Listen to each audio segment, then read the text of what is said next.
ஸ்ரீ கௌமாரிகா காண்டம் 34ஆம் அத்தியாயம். குமரேசனின் பெருமை. நாரத மாமுனிவர் கூறினார். பின்னர் குகன் 3வது லிங்கத்தை பிரதிஷ்டை செய்ய விரும்பிய போது அவனது திருப்திக்காக பிரம்மதேவர் இவ்வாறு கூறினார். நாமே மற்றொரு லிங்கத்தை உருவாக்குவோம். இதுவும் குறைபாடுகள் ஏதுமற்ற ஒரு சிறந்த லிங்கமாக இருந்தாலும் எல்லாவற்றிலும் மிகச் சிறந்ததாக திகழக்கூடிய வேறொரு லிங்கத்தை நான் செய்வேன்.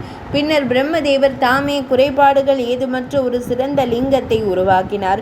அது விழிகளுக்கும் மனதிற்கும் மகிழ்ச்சி அளிப்பதாக இருந்தது. அதன் பலன்களும் ஈர்ப்புடையதாக இருந்தன. அங்கு ஸ்கந்தனின் மகிழ்ச்சிக்காக தேவர்கள் அனைவரும் இணைந்து மிக அழகான ஒரு குளத்தை உருவாக்கினர். தேவலோகவாசிகள் கங்கை உள்ளிட்ட புனித நதி தீர்த்தங்களை அங்கு கொண்டு வந்து சேர்த்தனர். மேலும் அவர்களிடம் இந்த குளம் நிலைத்திருக்கும் வரை நீங்கள் அனைவரும் இங்கேயே தங்கி இருக்க வேண்டும் என்று வேண்டினர். சரவண பவ, நாணல் காட்டில் தோன்றிய இறைவன் சரவண பவன், அதாவது ஸ்கந்தன் மீதான அன்பினால் அந்த புனித தீர்த்தங்கள் அனைத்தும் அப்படியே ஆகட்டும் என்று ஒப்புக்கொண்டன. பின்னர் காதியின் புதல்வரான விஸ்வாமித்திர முனிவர் உள்ளிட்ட பிராமணர்களுடன் இணைந்து பிரம்மதேவர் தாமே ருத்ர மந்திரங்களை கொண்டு ஹுதாசனனை அக்னி தேவனை வழிபட்டார். பின்னர் வைகாசி மாதத்தின் மங்களகரமான 14ஆம் நாளில் அந்த சிறந்த பிராமணர்கள் அந்த லிங்கத்தை நிரந்தரமாக பிரதிஷ்டை செய்தனர். கந்தர்வர்களின் தலைவர்கள் பாடல்களை பாடினர். தேவகன்னிகைகளின் குழுவினர் நடனம் ஆடினர். பின்னர் மகிழ்ச்சி அடைந்த ஸ்கந்தன் அந்த சிறந்த குளத்தில் புனித நீராடினார். மிகுந்த பக்தியுடன் அனைத்து புனித தீர்த்தங்களின் நீரை கொண்டு அந்த லிங்கத்திற்கு அபிஷேகம் செய்தார். மந்திரங்களை உச்சரித்தவாறே பலவிதமான மலர்களை கொண்டு அதனை வழிபட்டார். வழிபாட்டின் போது அசையும் மற்றும் அசையாத உயிரினங்களுடன் சிவபெருமானும் ஹரன் அந்த லிங்கத்திற்குள் எழுந்தருளியிருந்தார். அவரே அந்த வழிபாட்டை ஏற்றுக்கொண்டார். மிகுந்த பக்தி உணர்வுடன் அவரை போற்றி வணங்கிய ஸ்கந்தன், உங்களுக்கு செய்ய வேண்டிய காணிக்கைகள் அர்ப்பணிப்புகள் யாவை? பல்வேறு வகையான காணிக்கைகளை அளிப்பதால் கிடைக்கும் பலன்கள் என்ன என்று வினவினார். ஸ்ரீ மகாதேவனார் கூறினார். எவரேனும் எனது லிங்கத்தை நிறுவி அதற்கென ஒரு சிறப்பான ஆலயத்தை அமைத்தால் அவர் சூரியனும் சந்திரனும் நிலைத்திருக்கும் காலம் வரை எனது உலகில் வசிப்பார். எனது ஆலயத்தை சுத்தம் செய்து வெள்ளை அடிக்கும் ஒவ்வொரு முறையும், அதாவது சுத்தம் செய்யும் ஒவ்வொரு முறையும் அதற்கேற்ற பல பிறவிகளில் அவர் புகழுடன் திகழ்வார். கொடிமரத்தை அழிப்பதன் மூலம் ஒருவன் சிறந்த மற்றும் மேன்மையான மனிதனாகிறான். கொடியை அழிப்பதன் மூலம் பாவங்களிலிருந்து விடுபடுகிறான். சித்திரங்களை வரைவதன் மூலம் அவன் கந்தர்வர்களுடன் இணைந்து மகிழ்ச்சி அடைகிறான். தூசிகளை அகற்றி சுத்தம் செய்வதன் மூலம் ஒருவன் நோய்களிலிருந்து விடுபடுகிறான். இறைவனின் ஆலயத்திற்கு வர்ணம் பூசுவதன் மூலம் ஒருவன் அழகான உடலை பெறுகிறான். மலர்கள், பால் மற்றும் பிற பொருட்களை அர்ப்பணிப்பதன் மூலம் எள், நீர், பச்சரிசி மற்றும் தர்பை புல் ஆகியவற்றை வழங்குவதன் மூலமும் சம்புமூர்த்தியின் சிவனாரின் சிரசில் அர்க்கியம் வழிபாட்டு நீர் அளிப்பதன் மூலமும் ஒருவன் 10,000 ஆண்டுகள் ஸ்வர்க்கத்தில் வசிப்பான். நெய்யால் லிங்கத்திற்கு அபிஷேகம் செய்தால் ஒருவன் அனைத்து பாவங்களையும் அழிக்கிறான். தேனால் அபிஷேகம் செய்தால் அவன் அழகாகவும் வசீகரமானவனாகவும் அதே சமயம் அதிர்ஷ்டசாலியாகவும் செழிப்பு மிக்கவனாகவும் திகழ்வான். தயிர் அல்லது பாலால் அபிஷேகம் செய்தால் அவன் நோய்களிலிருந்து விடுபடுவான். நீர், தயிர், பால் போன்றவற்றால் லிங்கத்திற்கு அபிஷேகம் செய்வதன் புண்ணியம் படிப்படியாக 10 மடங்காக அதிகரிக்கிறது. ஒரு மாதம் முழுவதும் பக்தியுடன் அபிஷேகம் செய்த பின்னர் மாவு போன்றவற்றை கொண்டு தேய்த்து அதனை உலர்ந்ததாகவும் பளபளப்பானதாகவும் மாற்ற வேண்டும். கபிலா, பழுப்பு நிற பசுவின் பஞ்சகவ்யம், பால் சார்ந்த 5 பொருட்கள் அல்லது தேவநதியான கங்கையின் நீரால் எனக்கு அபிஷேகம் செய்து வழிபடுவதன் மூலம் ஒருவன் எனது உலகை அடைகிறான். தர்பை புல்லால் தெளிக்கப்படும் நீரை விட நறுமண நீர் சிறந்தது. அதைவிட புனித நதிகளின் நீர் சிறந்தது. புனித நதிகளின் நீரை விட மகி நதியும் கடலும் சங்கமிக்கும் இடத்திலிருந்து பெறப்படும் நீர் சிறந்தது. சிவபெருமானின் அபிஷேகத்திற்காக தனியாக ஒரு பாத்திரத்தில் நீரை எடுத்துக்கொள்வது கபிலா பசுவை தானம் செய்வதால் கிடைக்கும் அதே பலனை தருகிறது. அப்பாத்திரம் மணல், செம்பு, வெள்ளி அல்லது தங்கத்தால் செய்யப்பட்டிருந்தால் அதன் பலன் படிப்படியாக 100 மடங்கு அதிகரிக்கிறது. சந்தனம், அகில், குங்குமப்பூ மற்றும் கற்பூரம் ஆகியவை ஒவ்வொன்றும் முந்தையதை விட சிறந்தவை. இவற்றை என் லிங்கத்தின் மீது பூசுவதால் ஒருவன் புகழும் அழகும் மகிழ்ச்சியும் கொண்டவனாக திகழ்வான். நறுமணம் கமழும் பிசின் கலந்த தூபம் சிறந்தது. கற்பூரம் அதைவிட சிறந்தது. அகில் கட்டை இன்னும் மேலானது. இத்தகைய தூபங்களை சமர்ப்பிப்பதன் மூலம் ஒருவன் எளிதில் தேவலோக இன்பங்களை அடையலாம். தீபம் ஏற்றுபவன் புகழையும் சிறந்த பார்வையையும் பெறுகிறான். நெய்வேத்தியம், உணவு படைப்பு செய்வதன் மூலம் நன்கு சமைக்கப்பட்ட சுவையான உணவை பெறுகிறான். ஹேமகர்ண சம்பக மலரை சமர்ப்பித்தால் அந்த நபர் 2 மடங்கு பலனை பெறுகிறார். மேலும் அவர் உண்மையை உரையாடுபவராகவும் மாறுகிறார். நிரப்பிய பின் சிதறாத வெல்வ இலைகள் அல்லது பலவிதமான மலர்களை கொண்டு சிவலிங்கத்தை முழுமையாக மூடி அலங்கரித்து வழிபடுபவர் 100,000 ஆண்டுகள் சொர்க்கத்தில் வசிப்பார். மலர்களால் ஆன ஒரு மண்டபத்தை அல்லது குகை போன்ற அமைப்பை உருவாக்குபவர் தூய உள்ளம் கொண்டவராகிறார். அவர் புஷ்பகம் எனும் விமானத்தில் ஏறி நீண்ட காலம் சொர்க்கத்தில் மகிழ்ந்திருப்பார். ஆபரணங்களையும் ஆடைகளையும் சமர்ப்பிப்பதன் மூலம் ஒரு மனிதன் உலக இன்பங்களை நுகர்பவனாகிறான். சிறந்த சாமரங்களை, விசிறிகளை வழங்குவதன் மூலம் அவன் அரசனாகிறான். அழகான விதானத்தை, மேற்கூரையை அமைத்து அளிப்பவனை எதிரிகள் ஒருபோதும் தாக்குவதில்லை. குரலிசை, வாத்திய இசை மற்றும் நடனம் ஆகியவற்றின் மூலம் பக்தன் தூய்மையடைந்து என்னை அடைகிறான். சங்குகளையும் மணிகளையும் வழங்குவதன் மூலம் பக்தன் கல்விமானாகவும் புகழ்பெற்றவனாகவும் திகழ்கிறான். தேரோட்ட விழாவை, தேரில் லிங்கம் அல்லது விக்கிரகத்தை வைத்து செய்யப்படும் ஊர்வலம் நடத்துவதன் மூலம் ஒருவன் நீண்ட காலத்திற்கு துயரங்களிலிருந்து விடுபடுகிறான். சாஷ்டாங்க நமஸ்காரம் மற்றும் வணக்கங்களை செய்வதன் மூலம் பக்தன் ஒரு சிறந்த குலத்தில் பிறக்கிறான். எனக்கு முன்னால் புனித நூல்களை வாசிப்பதன் மூலம் பக்தன் ஞானமும் கல்வியும் பெறுகிறான். பக்தியுடன் என்னை புகழ்ந்து பாடுவதன் மூலம் ஒருவன் மனதின் மயக்கங்களிலிருந்து விடுபடுகிறான். வழிபாட்டிற்கு பின் கிடைக்கும் பிரசாதத்தை அன்புடன் ஏற்று பக்தியுடன் அணிந்து கொள்வதன் மூலம் ஒருவன் கோதானம், பசுவை தானம் செய்த பலனை பெறுகிறான். முறைப்படி தீபங்களை ஏற்றி ஆட்டுவதன் மூலம் ஒருவன் வேதனை மற்றும் துயரங்களிலிருந்து விடுபடுகிறான். குளிர்ச்சி தரும் பொருட்களை வழங்குவதன் மூலம் உடல் தாதுக்களின் சமநிலையின்மையால் ஏற்படும் துன்பங்களிலிருந்து ஒருவன் விடுபடுகிறான். சிவலிங்கத்தின் முன்னிலையில் வணங்கி தன் சக்திக்கு ஏற்ப தானங்களை செய்வதன் மூலம் பக்தன் 100 மடங்கு பலன்களை பெறுகிறான். அவன் இங்கும் மறுமையிலும் மகிழ்ச்சி அடைகிறான். விதிமுறைகளின் படி சடங்குகள் செய்யப்படும் போது, வணக்கங்களை செலுத்தும் போது 15 குற்றங்களையும், நீராட்டு அபிஷேகம் செய்யும் போது 20 குற்றங்களையும், முழுமையான வழிபாட்டை செய்யும் போது 100 குற்றங்களையும் நான் மன்னிக்கிறேன். குமாரனே, குமாரேஸ்வர ஆலயத்தில் எழுந்தருளியுள்ள என்னை வழிபடுபவர்களுக்கு கூறப்பட்டதைப் போலவே இங்கும் இவை அனைத்தும் நிகழும். அன்பனே, வாரணாசியில் நான் எவ்வாறு விஸ்வநாதராக வீற்றிருக்கிறேனோ அதே போல குமாரேஸ்வரத்தில் நடுவே அமைந்துள்ள இந்த இரகசியமான அல்லது நன்கு பாதுகாக்கப்பட்ட புனித தலத்திலும் நான் வீற்றிருப்பேன். தேவர்கள் செவிமடுத்து கொண்டிருக்கையில் ருத்ரனார் கூறிய இச்சொற்களை செவிமடுத்து குகனார் வியப்படைந்தார். பின்னர் அவர் மலை மகளின் கணவரை பணிந்து துதித்தார். வணக்கம். நோயற்ற சிவபெருமானே தமக்கு வணக்கம். மனதோடு ஒன்றி விளங்கும் சிவனாரே தம்மை வணங்குகிறேன். தேவர்களால் வழிபடப்படுபவரே தமக்கு வணக்கம். பக்தர்களிடம் கருணை கொண்டவரே தமக்கு எப்போதும் வணக்கம். உலகிற்கு மூலமான பவனே, இருத்தலின் ஊற்றே, உமக்கு வணக்கம். மன்மதனை, காமதேவனை அளித்தவரே தமக்கு வணக்கம். மர்மமான மற்றும் உன்னதமான திருவிளையாடல்களை கொண்டவரே தமக்கு வணக்கம். விவரிக்க முடியாத மாயைக்கு ஆதாரமானவரே தம்மை வணங்குகிறேன். சர்வனே, சிவபெருமானே, சித்தரே, பழமையானவரே தமக்கு வணக்கம். காலதேவனே தமக்கு வணக்கம். இனிய குரல் உடையவரே தம்மை வணங்குகிறேன். காலம் மற்றும் கலைகளுக்கு அப்பாற்பட்ட இறைவனே தமக்கு வணக்கம். இயல்பான செழிப்பை உடையவரே தமக்கு வணக்கம். அளவிடற்கரிய பெரும் செல்வத்தை பாரி வழங்குபவரே தம்மை வணங்குகிறேன். அடைக்கலம் புக தகுந்தவரே உம்மை பணிகிறேன். முக்குணங்களுக்கும் அப்பாற்பட்டவரே உமக்கு வணக்கம். அச்சமூட்டும் தன்மைகளை கொண்டவரே தமக்கு வணக்கம். பலவிதமான உலகங்களை படைத்தவரே தமக்கு வணக்கம். பக்தர்களுக்கு அனைத்தையும் அருள்பவரே தமக்கு வணக்கம். படைப்பவரே, அனைத்து புனித செயல்களுக்கும் மூலமானவரே, தம்மை வணங்குகிறேன். இறைவனே, சிறந்த படைப்பாளியே, தமக்கு எப்போதும் வணக்கம். எல்லையற்ற வடிவங்களை கொண்ட இறைவனே, தமக்கு எப்போதும் வணக்கம். தாங்க இயலாத சினத்தை கொண்டவரே, தமக்கு எப்போதும் வணக்கம். அளவிட முடியாதவரே, தமக்கு வணக்கம். பெரிய காளையை வாகனமாக கொண்டவரே, தம்மை பணிகிறேன். மிகுந்த புகழுடையவரே, சிறந்த மருந்தாக திகழ்பவரே, தமக்கு வணக்கம். நோய் கூட்டங்களை நீக்குபவரே, தமக்கு வணக்கம். அசையும் மற்றும் அசையாத அணையாகவும் திகழ்பவரே, சிந்தனைகளை அருள்பவரே, தம்மை வணங்குகிறேன்.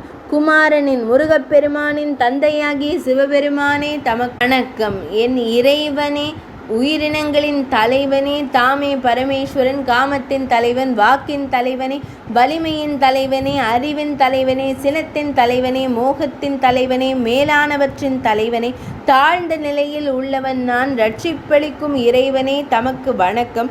இதய குகையில் வீற்றிருக்கும் இறைவனே, தமக்கு வணக்கம். வரங்களை அருளும் சூலாயுதத்தை ஏந்திய உமையின் கணவரை புகழ்ந்து வணங்கிய பின்னர், உமையின் மைந்தன் வணக்கம், உமக்கு வணக்கம் என்று கூறினார். தமக்கு மிகவும் உகந்ததும் பக்தி பூண்டதுமான இந்த துதியை சிவபெருமான் நீண்ட நேரம் பாராட்டினார். மேலும் பின்வருமாறு கூறினார்: என் பக்தன் ஒருவன் கொல்லப்பட்ட அந்த துயரமான நிகழ்வு உனக்கு கவலையை அளிக்க வேண்டாம். அன்பிற்குரிய மைந்தனே, உனது இந்த செயலால் முனிவர்களாலும் நீ புகழப்பட தகுதியானவனாகிறாய். நீ இயற்றிய இந்த துதியை கொண்டு காலை மற்றும் மாலை வேளைகளில் மிகுந்த பக்தியுடன் என்னை வழிபடுபவர்களுக்கு கிடைக்கும் பலன்களை செவிமடுப்பாயாக. அவர்களுக்கு நோயோ வறுமையோ ஏற்படாது. அவர்கள் தங்கள் அன்பிற்குரியவர்களிடமிருந்து பிரியவும் மாட்டார்கள். அரிய உலக இன்பங்களை அனுபவித்த பின்னர் அவர்கள் எனது இருப்பிடத்தை அடைவார்கள். மேலும் நான் வேறு வரங்களையும் அளிப்பேன். அவற்றை பெறுவது மிகவும் கடினம். தமது பக்தியை கண்டு நான் மிகவும் மகிழ்ச்சி அடைகிறேன். அன்புள்ள மகனே, உனது விருப்பத்தை நிறைவேற்ற நான் அவற்றை உனக்கு அருள்வேன். மக்கள் வைசாக்கி நாளில் மகி நதிக்கரையிலோ அல்லது கடற்கரையிலோ என்னை வழிபட்டு தான தர்மங்களை செய்து துதிப்பாடல்களை பாடினால் அவர்கள் செய்யும் அனைத்து புனித சடங்குகளும் அழியாத பலன்களை தரும். வைசாக நாளில் இங்குள்ள ஏரியில் புனித நீராடும் மனிதர்கள் அனைத்து புனித தலங்களையும் தரிசித்ததற்கான பலனை பெறுவார்கள். மகி நதியும் கடலும் சங்கமிக்கும் இடத்தில் நீராடி குமாரேசனாகிய என்னை இடைவிடாத பக்தியுடன் வழிபடுபவர் முற்பிறவி நிகழ்வுகளை நினைவு கூறும் ஆற்றலை பெறுவார். மகனே, முற்பிறவி குறித்த இந்த நினைவாற்றலானது அவர் எந்த ஜாதியில் பிறவியில் பிறந்திருந்தாலும் ஆன்மீக நலனுக்கு உகந்த அரிய கடமைகள் அனைத்தையும் அவருக்கு நினைவூட்டுகிறது. வறட்சி நிலவும் காலத்தில் கிருத்திகையின் மைந்தனே முருகா, பல்வேறு மங்களகரமான கலசங்களை கொண்டு முறைப்படி எனக்கு நீராட்ட வேண்டும். பக்தர் ஒருவர் 1, 3, 5 அல்லது 7 இரவுகள் நறுமணம் கலந்த நீரால் எனக்கு நீராட்டி பின்னர் குங்குமப்பூவை அல்லது சந்தன கலவையை பூச வேண்டும். பக்தர்கள் சிவப்பு நிற ஆடைகளை அணிந்து அரளி மலர்கள், செம்பருத்தி மலர்கள் அல்லது வேறு ஏதேனும் சிவப்பு மலர்கள் அல்லது மலர் மாலைகளை கொண்டு வழிபட வேண்டும். அவர் சிறந்த புனித சடங்குகளை கடைபிடிக்கும் பிராமணர்களுக்கும் துறவிகளுக்கும் உணவளிக்க வேண்டும். மேலும் லட்ச ஹோமம், நெய் போன்றவற்றை 1,00,000 முறை அக்னியில் இடுதல், சிவ ஹோமம் மற்றும் கிரக ஹோமம் போன்றவற்றை செய்ய வேண்டும். அதன் பின்னர் நிலதானம் செய்ய வேண்டும். பின்னர் கவாக்னிகா, பசுவிற்கு தீவனம் அளித்தல் எனும் தர்மத்தை செய்ய வேண்டும். சிவசிவ பிரணவத்துடன் கூடிய சாந்தி என்ற சொற்களை உச்சரிக்க வேண்டும். பின்னர் ருத்ர மந்திரத்தை ஜபிக்க செய்ய வேண்டும். சிறந்த பிராமணர்களால் இந்த விதிமுறைகளின்படி செய்யப்படும் இப்புனித சடங்குகளால் மழை பொழியாத மேகங்கள் கூட மழையை பொழியும். இதில் எந்த ஐயமும் இல்லை. பூமி பல்வேறு வகையான தானியங்களாலும் புல்வெளிகளாலும் நிறைந்திருக்கும். மக்களும் இடையர்களும் நல்ல ஆரோக்கியத்துடன் வாழ்வார்கள். அரசன் அறநெறி தவறாதவனாக இருப்பான். அவன் எதிரிகளின் படைகளாலோ கூட்டங்களாலோ துன்புறுத்தப்பட மாட்டான். சூரியன் ஒரு ராசியிலிருந்து மற்றொரு ராசிக்கு செல்லும் வேளையில் சங்கராந்தி காலத்தில் எனது லிங்கத்திற்கு நெய்யால் அபிஷேகம் செய்பவர் ஒரு கன்னிகையை திருமணம் செய்து கொடுப்பதற்கான புண்ணியத்தை பெறுகிறார். இதில் எவ்வித ஐயமும் இல்லை. பால் அல்லது பஞ்சாமிர்தத்தால், பால், சர்க்கரை, நெய், தயிர் மற்றும் தேன் இவற்றின் கலவை ஆகியவற்றால் இறைவனுக்கு அபிஷேகம் செய்பவர் அக்னிஷ்டோம யாகம் செய்ததற்கான பலனை அடைகிறார். குமாரேஸ்வரர் எனும் புனித தலத்தில் உயிர் துறப்பவர் அனைத்து உயிரினங்களும் அழியும் காலம் வரை ருத்ரலோகத்தில் வசிப்பார். சூரிய பெயர்ச்சி, விஷு காலம், சம இரவு பகல் தினங்கள், சூரிய அல்லது சந்திர கிரகணம், பௌர்ணமி அல்லது அமாவாசை, சூரியனின் ராசி மாற்றம் அல்லது வைத்ருத யோக காலம் ஆகியவற்றில் மகி, பூமி அல்லது ஆறு கடலுடன் சங்கமிக்கும் இடத்தில் புனித நீராடி மிகுந்த பக்தியுடன் என்னை குமாரேசனை வழிபடுபவர் பெரும் புண்ணியத்தை செவிமடுங்கள். பூமி முழுவதும் உள்ள அனைத்து தீர்த்தங்களிலும் நீராடுவதாலோ அல்லது அனைத்து லிங்கங்களையும் வழிபடுவதாலோ கிடைக்கும் மொத்த புண்ணியமும் குமாரேஸ்வரரை வழிபடுபவருக்கு கிடைக்கிறது. குமாரேஸ்வரருக்கு பணிவிடை செய்வதன் மூலம் ஒரு மனிதன் நிச்சயமாக நோயின்மையையும் புத்திர பாக்கியத்தையும் செல்வத்தையும் மகிழ்ச்சியையும் சந்ததியையும் பெறுகிறான். பாதி சிதைந்த உரை ஒரு துறவி மிகுந்த தூய்மையுடனும் பிரம்மச்சரிய விரதத்துடனும் இங்கு தங்கினால் அவர் உயர்ந்த பாசுபத யோகத்தை அடைந்து என்னுடன் இரண்டர கலக்கிறார். பாவம் செய்த மனிதர்களுக்கு குற்றத்தை நிரூபிக்கும் அல்லது மறுக்கும் திவ்யம் எனப்படும் 8 வகையான சோதனைகள் மூலம் நான் உடனடியாக முடிவை காட்டுகிறேன். இவற்றுள் கோசம், சோதனைக்கான நீரை வைத்திருக்கும் பாத்திரம் என்பது வழக்கமாக பயன்படுத்தப்படும் முறையாகும். அகோர மந்திரத்துடன் தொடங்கி 5 மந்திரங்களை ஓதி லிங்கத்திற்கு அபிஷேகம் செய்ய வேண்டும். லிங்கம் பிரகாசமாகவும் ஒளி வீசுவதாகவும் அமைய வேண்டும். திவ்ய எனும் தெய்வீக சோதனைக்காக அந்த நீரை அகோர மந்திர கொண்டே வழங்க வேண்டும். அந்த மனிதன் சந்தேகத்திற்குரியவன் பின்வருமாறு கூறிக்கொண்டு 3 கைப்பிடி அளவு நீரை பருக வேண்டும். 3 உலகங்களிலும் அறம், உண்மை மற்றும் ஈஸ்வரன் ஆகியோர் நிலைத்திருந்தால் இந்த கோச நீரை பருகுவதன் மூலம் நன்மையோ அல்லது தீமையோ எதுவோ அதை நான் உடனடியாக அறிவேன். நல்ல அறிகுறி தென்பட்டால் அது மங்களமாகும். அது பொய்யானால் அது என் உடலை அழித்துவிடும். மிகுந்த புண்ணியம் அல்லது பாவம் கொண்டவர்கள் இதற்கான பலனை 3 தினங்கள் 3 பட்சங்கள் அதாவது 15 தினங்கள் கொண்ட கால அளவு 3 மாதங்கள் அல்லது 3 ஆண்டுகளுக்குள் அனுபவிப்பார்கள். நீ இங்கே பிரதிஷ்டை செய்த இந்த லிங்கத்திற்கு நான் இந்த வரங்களை அளித்துள்ளேன். உனது மகிழ்ச்சியை மேலும் அதிகரிக்க நான் என்ன செய்ய வேண்டும்? உமாதேவியின் மைந்தனே கூறுவாயாக. ஸ்கந்தன் கூறினார், மகேஸ்வரரே, தாம் அளித்த இந்த வரங்களால் நான் மன நிறைவும் பாக்கியமும் பெற்றேன். தமக்கு வணக்கம் வணக்கம் வணக்கம் நமஸ்காரம். இறைவா, தாம் ஒருபோதும் இந்த இடத்தை விட்டு செல்லலாகாது. இறைவனை இவ்வாறு வணங்கிய பின்னர் அவர் தன் தாயை வணங்கி, அன்பு தாயே, என் மீதான அன்பிற்காக நீங்களும் இந்த இடத்தை விட்டு செல்லக்கூடாது. அன்னை பார்வதி தேவியே, உங்களையும் நான் இங்கே பிரதிஷ்டை செய்கிறேன். நீங்கள் வரங்களை அருள்பவராக திகழ்வீராக என்று கூறினார். தேவி கூறினார், மகனே, சர்வ சிவபெருமான் எந்த இடத்தில் தனது வடிவத்துடன் எழுந்தருளி இருக்கிறாரோ நானும் அந்த இடத்திலேயே தங்குவேன். குறிப்பாக உனது பக்தியின் காரணமாக நான் இங்கு பெண்களின் விருப்பங்களை நிறைவேற்றும் வரமளிக்கும் தேவதையாக தங்குவேன். போர்க்களங்களில் உனது செயல்பாடுகளையும் ருத்ரனாரின் பக்தர்களிடம் நீ காட்டும் கருணையையும் கண்டு நான் மிகுந்த மகிழ்ச்சி அடைந்துள்ளேன். புத்திரர்களை பெற்றவர்களில் நான் மிக சிறந்தவளாக திகழ்கிறேன். 6 முகங்களை கொண்டவனே, நல்ல மனிதர்களால் ஒரு மகன் ருத்ரனின் பக்தன் என்று மகிழ்ச்சியுடன் அறிவிக்கப்படும் போது பெண்கள் அனுபவிக்கும் மகப்பேருக்கான சிரமங்கள் அர்த்தமுள்ளதாகி விடுகின்றன என்று நான் கருதுகிறேன். எனவே உனது மகிழ்ச்சிக்காக நான் இங்கேயே தங்குவேன். பெண்கள் என்னை வழிபடும் போது நான் அவர்களுக்கு நல்வாழ்வு, சிறந்த கணவன் மற்றும் புத்திரர்களை அருள்வேன். சைத்திர மாதத்தின் 3ஆம் நாளில் குளிர்ந்த நீரில் நீராடிய பின்னர் அவர்கள் மலர்கள், நறுமண பொருட்கள் மற்றும் வாசனை திரவியங்களை கொண்டு என்னை வழிபட்டால் அவர்களுக்கு 8 வகையான சௌக்கியங்களை, மங்கள வாழ்வு, நற்பேறு போன்றவற்றை வழங்குவேன். அவர்கள் தங்கள் பெற்றோர், மாமனார், மாமியார், புத்திரர்கள் மற்றும் கணவருடன் இணைந்து அனைத்து விதமான செல்வங்களையும் நல்வாழ்வையும் அனுபவிப்பார்கள். மிகுந்த பக்தி கொண்ட ஒரு பெண் பின்வரும் 8 பொருள்களின் தொகுப்புடன் தன்னை துலாபாரம் நிகர் எடை செய்து கொள்ள வேண்டும். குங்குமப்பூ, மலர்கள், சந்தனம், வெற்றிலை, மை, அஞ்சனம், கரும்பு, உப்பு 7வது பொருள் மற்றும் சீரகம் 8வது பொருள் இவை தானமாக வழங்கப்பட வேண்டும். அவர் தங்கம், நறுமண பொருட்கள் அல்லது மங்கள பழங்களுடனும் இவற்றை தானம் செய்யலாம்.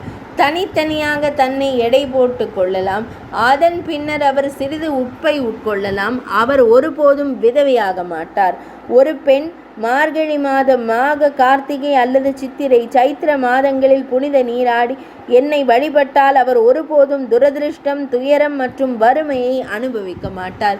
மலைமகளான அன்னை பார்வதி தேவி கூறிய இவ்வார்த்தைகளை செவிமடுத்து மகிழ்ச்சி அடைந்த பார்வதி தேவியின் மைந்தனான குமரனார் மலைமகளின் திருவுருவத்தை அங்கு பிரதிஷ்டை செய்து கபர்த்தி, சடைமுடி கொண்டவர் என்பவரிடம் இவ்வாறு கூறினார்: இறைவா, மலர்கள், தூபம் மற்றும் இனிப்பு பலகாரங்களை கொண்டு முதலில் உங்களை வழிபட்டு பின்னர் குமரேசனை வழிபடுபவர்களின் தடைகளை நீக்குபவராக திகழ்வீராக.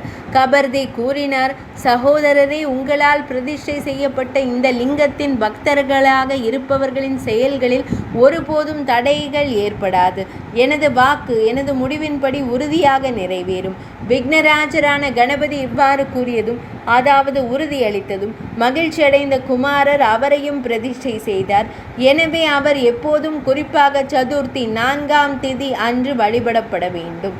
இவ்வாறு குமாரேசனை பிரதிஷ்டை செய்து சிவனிடமிருந்து வரங்களை பெற்ற பின்னர் 6 முகங்களை கொண்ட அந்த இறைவனின் மனம் மகிழ்ச்சி அடைந்தது.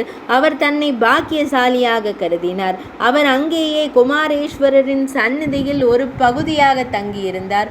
சுவாமி யாத்திரை எனப்படும் புனித பயணத்தை மேற்கொள்பவர்கள் இங்கு எழுந்தருளியுள்ள குமாரரை தரிசிக்க வேண்டும். அப்போதுதான் அவர்களின் யாத்திரை பலனளிக்கும். பரத குலத்தோனே, பக்தர் கார்த்திகை மாதத்தில் வரும் பௌர்ணமி அன்று கார்த்திகேயனை சிறப்பாக வழிபட வேண்டும். அவர் அதே பலனை பெறுவார். சுவாமி யாத்ரா மகிநதியும் கடலும் சங்கமிக்கும் இடத்திற்கு அத்தகைய சிறப்பு வாய்ந்த ஆற்றல் உண்டு. அந்த புனிதமான இடத்தையே அடிப்படையாக கொண்டு ஆன்மாவின் நல்வாழ்விற்காக அந்த லிங்கம் வழிபடப்படுகிறது. நோய்களால் பீடிக்கப்பட்ட ஒருவர் 108 திருநாமங்களை ஜபிப்பதன் மூலம் அவற்றிலிருந்து விடுபடுவார். மன மற்றும் உடல் தூய்மையுடனும் பிரம்மச்சரிய விரதத்துடனும் அவர் 1 மாதம் வரை அவற்றை ஜபிக்க வேண்டும். அவர் பாவங்களிலிருந்து விடுபடுவார். ராஜியும் ராமனும் மற்றும் பிறரும் முன்னொரு காலத்தில் இதனை வழிபட்டு அவர்கள் மிகவும் புகழ் பெற்றனர். அவர்கள் 100 மடங்கு வலிமை மிக்க ராஜ்யத்தையும் ருத்ரனாரின் உலகத்தையும் அடைந்தனர். ஜமதக்னியின் புதல்வரான பரசுராமர் 10,000 ஆண்டுகள் அந்த லிங்கத்தை வழிபட்டு ஒரு கோடரியை பெற்றார். அதன் மூலம் போரின் போது கார்த்தவீர்யார்ஜுனனின் கரங்களை வெட்டி வீழ்த்தினார். தேவர்களின் இறைவனுக்கு முன்னால் அந்த தீர்த்தத்தில் புனித நீர்த்துறையின் சிறப்புகளை உணர்ந்த பின்னர் ராமேஸ்வரம் என்று புகழப்பெற்ற அந்த சிறந்த லிங்கம் பிரதிஷ்டை செய்யப்பட்டது. பக்தியுடன் அதை வழிபடுபவர் ருத்ரனின் உலகத்தை அடைகிறார். பால்குணா, அர்ஜுனா, ராமனும் குமாரேசனும் அவர் மீது மகிழ்ச்சி கொள்வார்கள். இவ்வாறு குமாரேசனின் விவரணம் சுருக்கமாக கூறப்பட்டுள்ளது. குமாரேசனின் முன்னிலையில் அவரை புகழ்ந்து பாடுபவர்களும் அதை தினமும் செவிமடுப்பவர்களும் ருத்ரனின் உலகில் வசிப்பார்கள். ஒருவர் ஸ்ரார்த்த பித்ருக்களுக்கான சடங்கு காலத்தில் இந்த லிங்கத்தின் பெருமைகளை படித்தால் அந்த பித்ருக்களுக்கான சடங்கு நிலையான நன்மையை அளிப்பதாக அமைகிறது. இதில் எந்த ஐயமும் இல்லை. ஒரு கர்ப்பிணி பெண்ணிடம் இந்த லிங்கத்தின் பெருமைகளை கூறினால் பிறக்கும் மகன் அனைத்து நற்குணங்களையும் கொண்டவனாகவும் பிறக்கும் மகள் கற்பு நெறி தவறாதவளாகவும் இருப்பாள். இந்த வரலாறு புண்ணியம் மிக்கது, அறநெறி சார்ந்தது, பாவங்களை போக்குவது மற்றும் மகிழ்ச்சியை அளிப்பது. இதனை படிப்பவர்களுக்கும் செவிமடுப்பவர்களுக்கும் இது விரும்பிய அனைத்து நன்மைகளையும் 34ஆம் அத்தியாயம் இனிதே நிறைவடைந்தது.